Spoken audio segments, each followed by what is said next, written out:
What's up, YouTube? What's going on? Welcome back. It's a hot Thursday afternoon. Lots going on in the shop. Plenty of electrical issues. This was just towed in. The customer had their father install a battery.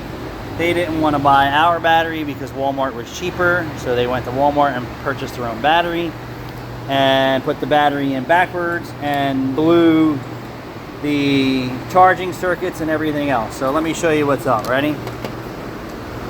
Sometimes, dude, it's just not better to save $50 or $80 to cost yourself a tow truck, diagnostic fees, times, parts, and labor at Meineke, right?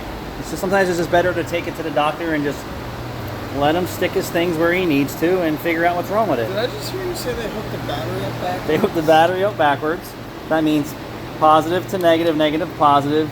Went to start the car and nothing works. So here we go. Here, hold the flashlight. This is a camera. So I've already suspected that they blew the main fuses, just how many and where they're at. So ready? Test light works. We verify function always.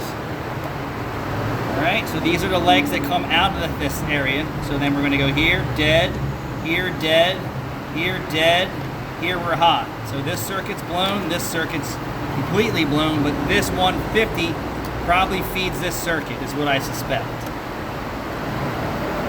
So this is blown, right? Nothing. We got goose, we got juice, and nothing. So we need to fix the 150 amp fuse, see if this circuit is blown inside this information center. This is no longer an underhood fuse box today. It's an underhood computer for most cars. Hopefully there's no circuits fried anywhere else, but we got to start somewhere. It is what it is. Thanks for watching.